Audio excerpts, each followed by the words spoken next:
베드로후서는 신약 성경에서 정경성이 의심되는 책으로 간주되어 많은 논란을 불러일으켰다고 합니다. 따라서 가장 늦게 정경으로 인정되었다고 합니다. 사실상 초대 교부들 중에서는 베드로후서를 인용한 교우가 없을 뿐만 아니라 용어와 문제가 베드로전서와 틀린 부분들이 많았습니다. 그러나 베드로후서는 성경의 예언이 성령의 감동하심을 받아 하나님께로부터 받아 말한 것이라고 말함으로써 성령의 영감성을 강조하고 있습니다. 그런 의미에서 볼 때 베드로후서는 다른 서신들과 마찬가지로 성령의 감동하심을 받아 기록한 하나님의 말씀임에 의심의 여지가 없다고 보아야 합니다. 본서는 마지막 때 믿는 자들이 어떻게 투쟁하고 신실한 삶을 살아갈 것인가에 대해 역동적인 메시지를 던져주고 있습니다. 이 편지를 받는 성도들의 교회에는 윤리생활에서의 해방을 부르짖고 종말 신앙을 부인하는 이단들이 침투해 있었다고 합니다. 그들의 가르침은 성도들로 하여금 대표적이고 방종한 생활에 빠지게 할 위험성이 있었다고 합니다. 그러나 구원의 은혜에 대한 응답으로서의 윤리와 종말 신앙은 초대교회의 정통적 신앙의 중요한 요소였다고 합니다. 베드로는 성도들이 이단에 미혹되어 복음을 떠나는 일이 없도록 권고하고 신앙에 도취되어 행위를 소홀히 하지 않도록 하며 그리스도인의 성품을 지니고 계속 성장할 것과 또한 언제나 주 안에서 계명을 지키고 예수님의 재림을 바라보면서 인내하도록 근면하기 위해 본서를 기록했다고 합니다. 오늘 본문은 서신서의 전형적인 머니말 양식에 따라 문안 인사를 하면서 발신자와 수신자를 밝히고 나서 선물로 주신 참된 지식에 대해 말하고 있는 내용입니다. 1장 3에서 4절입니다. 그의 신기한 능력으로 생명과 경건에 속한 모든 것을 우리에게 주셨으니 이는 자기의 영광과 더불어서 우리를 부르신 이를 알므로 말미암음이라. 이로써 그 보배롭고 지극히 큰 약속을 우리에게 주사 이 약속으로 말미암아 너희가 정욕 때문에 세상에 썩어질 것을 피하여 신성한 성품에 참여하는 자가 되게 하려 하셨느니라. 베드로가 본문을 통해 하고 싶은 말은 하나님이 자기 백성을 위해 하시고 싶어 하신다는 것입니다. 사람들은 흔히 신앙은 하나님이 우리에게서 원하는 것과 관련이 있다고 생각합니다. 선행, 우리가 좋아하는 것들을 포기하는 것, 이를 악물고 천성과 다르게 행동하도록 강제하는 도덕성 같은 것을 원하신다고 여깁니다. 그러나 그것은 우리들이 진지하게 불과한 것입니다. 베드로는 본문에서 하나님은 우리에게 필요한 모든 것을 이미 주셨다는 것입니다. 우리가 되어야 하는 존재가 되는데 필요한 모든 것이 구비된 기본 장비 세트를 주셨다는 것입니다. 사실 이 서신에는 우리가 도덕적인 면에서 노력해야 할 것들에 대한 내용이 아주 많습니다. 그러나 베드로는 아주 분명하게 말하고 있습니다. 그 모든 것은 먼저 하나님에게서 나오는 것이라고 강조하고 있는 것입니다.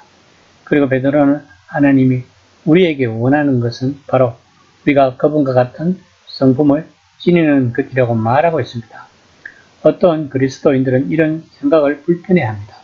겸손해야 한다고 권고를 자주 듣다 보니 실제로 하나님처럼 되려 하거나 하나님 같은 성품을 갖는다는 생각은 해서는 안 될 것 같다고 생각하는 것입니다. 그러나 동방, 정교회 같은 경우에는 그것을 그리스도인의 핵심으로 여기고 있습니다. 결국 우리가 성령을 온전한 하나님이란 말을 한다면 또 성령이 우리 안에 거하셔서 안에서부터 우리를 변화시킨다고 말한다면 신적 성품이 이미 우리 안에 있어 하나님의 인대와 능력이 충만해질 때까지 우리를 이끈다고 말할 수 있을 것입니다.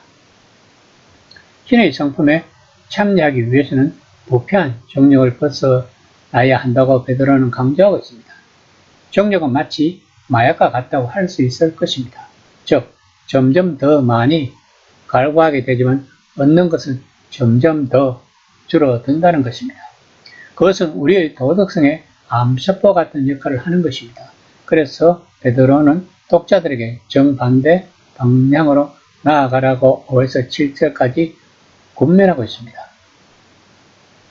그리스도인의 성품이 한 가지 측면 위에 또 다른 것을 더함으로써 보다 온전한 인간이 되려고 권면하고 있는 것입니다.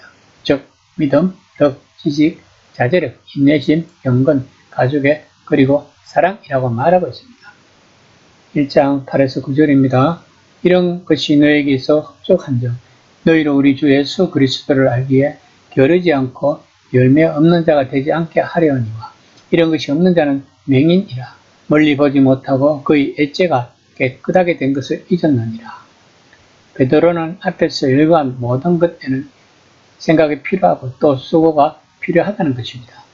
이것들은 우연히 생겨나지 않습니다. 그렇게 하고 싶어 해야 하고 그렇게 선택해야 합니다. 그러나 그렇게 할 때 도와주시는 하나님의 은혜와 약속과 능력을 구하면 메시아 예수를 알게 될 것이라고 말하고 있는 것입니다. 그 메시아 예수를 알므로써 자기 자신만을 위한 그리스도인이 되지 않고 하나님을 섬기는 일에 열매를 맺을 것이라고 베드로는 강조하고 있는 것입니다. 1장 10에서 11절입니다. 그러므로 형제들아 더욱 힘써 너희 부르심과 택하심을 굳게 하라. 너희가 이것을 행한즉 언제든지 실족하지 아니하리라. 이같이 하면 우리 주 곧 구주 예수 그리스도의 영원한 나라에 들어감을 넉넉히 너희에게 주시리라. 본문에서 베드로는 하나님을 참으로 예수님을 따르는 이들을 부르시고 선택하셨다고 말하고 있습니다. 그러면서 독자들에게 이 부름과 선택을 굳게 하라고 권하고 있습니다. 이것은 하나님을 더 확인하라는 의미가 아닙니다. 하나님은 이미 그분의 나라를 세우셨고 하늘뿐 아니라 땅에서도 그분의 주권적 통치를 시작하셨다는 것입니다. 그러므로 오는 시대가 마침내 온전히 이를 때 현재 예수님을 따르는 이들은 그 최종적 나라에서 환영받을 것이라고 주장하고 있는 것입니다. 우리가 하나님과 복음에 순종하고 충성함으로써 무엇을 하든 그것은 모두 하나님의 은혜 안에서 하나님의 약속에 의해 하나님의 능력을 통해 일어나며 하나님 나라로 이어진다는 것을 알아야 할 것입니다. 이것이 출발점이 되어야 할 것입니다. 그리고 그 모든 것의 중심에는 우리 삶에 임하시는 하나님의 은혜와 능력으로 우리가 기독교적 도덕성 발달 훈련을 하게 된다는 사고가 있어야 할 것입니다. 그러기 위해서 오늘 본문 말씀이 중요한 것입니다. 오늘 베드로가 그리스도인들에게 권면한 것들이 부족하면 마치 내가 하나님께 합당한 존재로 만들기라도 하는 듯이 교만이나 오만으로 이어질 수 있다는 것입니다. 그러므로 우리는 베드로가 제시한 틀을 통해 진리에서 멀어지지 않도록 해야 할 것입니다. 이 시간 나는 과연 그리스도인으로서의 합당한 삶을 살아가고 있는지 한번 생각해 보는 시간이 되었으면 합니다.